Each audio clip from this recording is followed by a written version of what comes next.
অনুশ্রীকে একা করে দুর্বল করে ফেলার জন্য এবার কুসুমের কপালে দুশ্চরিত্রের তকমা দিয়ে কুসুমকে সেই অপবাদের বোঝা চাপিয়ে কুসুমের কপালে এবার কুসুমকে ঘাট ধাক্কা দিয়ে বাড়ি থেকে বার করার ব্যবস্থা করলো দেবলীনা এবং অর্ক মিলে। হ্যাঁ বন্ধুরা, ভিডিওতে লাইক দিতে থাকুন। যেই মুহূর্তে কিনা অর্ক আশীর্বাদের দিন বাড়ি ফেরা মাত্রই দেবলীনাকে বলতে থাকে যে ম্যাডাম, ওই কুসুম যাকে কিনা আপনি বলছেন সেদিকে তো সে রীতিমতো নিজের পরিচয় পাল্টে গৌরী রূপে আছে। সেই গৌরীকে না সরানো পর্যন্ত কোনো মতেই আমরা অনুশ্রীকে দুর্বল করতে পারবো না। অনুশ্রীকে দুর্বল করার একটা মাত্রই উপায় আছে, সেটা হলো যে কোনো মূল্যে হোক না কেন ওই গৌরীকে বাড়ি থেকে বার করতে হবে কোনো একটা মিথ্যা অপবাদ দিয়ে। ঠিক সেই মুহূর্তে দেবলীনা যখন বলতে থাকে যে তাহলে দেরি কিসের বলো তো, তোমার তো বিয়ের আনুষ্ঠানিকতা সব কিছু সেই গ্রামেই হবে তাই না, তাহলে কোনো এক ছুতোতে এমন একটা নোংরা অপবাদ দাও যাতে করে কিনা স্বয়ং অভিমন্যু রয় চৌধুরী ওকে ঘাট ধাক্কা দিয়ে ওর দেওর এবং ওর স্বামীর সমেত ওকে বাড়ি থেকে বার করে দিয়ে এই চন্দননগরে ফিরিয়ে আসতে ওদেরকে বাধ্য করে দেয়। ঠিক সেই মুহূর্তে যখন কিনা গায়ে হলুদে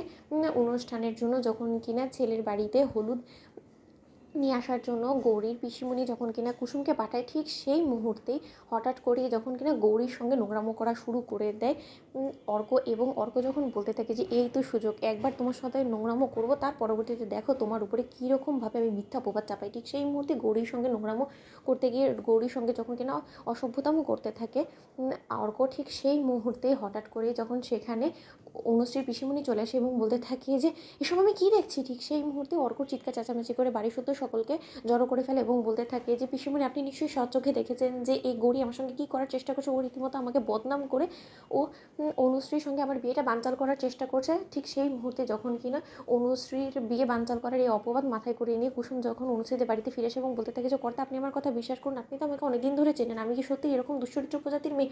অন্যদিকে অনুশ্রীর পিসিমণি যখন বলতে থাকে যে দাদা, এই মেয়েটার একটা কথাও তুমি শোনো না, কারণ আমি নিজের চোখে দেখেছি ও রীতিমতো অর্কর সঙ্গে অসভ্যতাম করছিল। ছি ছি ছি ছি গৌরী, আমরা তোমাকে ভরসা করে সেই বাড়িতে হলুদটা নিয়ে আসার জন্য পাঠিয়েছি এবং তার পরিবর্তে তুমি এরকম একটা নোংরামো করলে, তুমি কেন অনুশ্রী বরকে বদনাম করার চেষ্টা করছো বলো তো। ঠিক সেই মুহূর্তে যখন কিনা অনুশ্রীর বর অর্ক বলতে থাকে যে কেন আবার, কারণ এই গৌরী মনে প্রাণে এটাই চাই যে আমাকে যে কোনো একটা বদনাম দিয়ে আমি যাতে এই পথ থেকে সরে যাই এবং ভ্যাবলার সঙ্গে যাতে অনুশ্রীর বিয়ে হয়, কারণ ভ্যাবলা ওকে মনে প্রাণে পছন্দ করে এবং ভ্যাবলার সঙ্গে ওর একটা কোনো সম্পর্কের বদনাম দিয়ে যাতে অভিমন্যু আঙ্কেল যে কোনো মূল্যে অনুশ্রীকে ভ্যাবলার কাছে বিয়ে দিতে রাজি হয়ে যায়, সেরকম চেষ্টাই তো চালাচ্ছে। কিন্তু ও আমাকে কোনো মতেই এই পথ থেকে সরাতে পারবে না, কারণ আমি অনুশ্রীকে ভালোবাসি এবং আমি ঠিক করে ফেলেছি আমি অনুশ্রীকে বিয়ে করবো। তাই তুমি যত চেষ্টাই করো না কেন কুসুম, আর কোনো মতে তুমি তোমার আর চাল খাটিয়ে আর এখানে কোনো কিছু উদ্দেশ্য হাসিল করতে পারবে না। ঠিক সেই মুহূর্তে অনুশ্রীর দাদা যখন বলতে থাকে যে বাবা, আমি তো বলছি ওদেরকে এক্ষুনি ঘাট ধাক্কাতে বাড়ি থেকে বার করে দাও, নয়তো বা অনুশ্রী কপালে অশেষ দুঃখ আছে এবং অনুশ্রী কোনো মতেই বিয়ে হতে পারবে না ঠিক করে। ঠিক সেই মুহূর্তে অনুশ্রী বলতে থাকে যে না, যদি এখান থেকে ওরা চলে যায় তাহলে আমি আর থাকবো না। তো বন্ধুরা, লাইক শেয়ার করে সাবস্ক্রাইব করুন।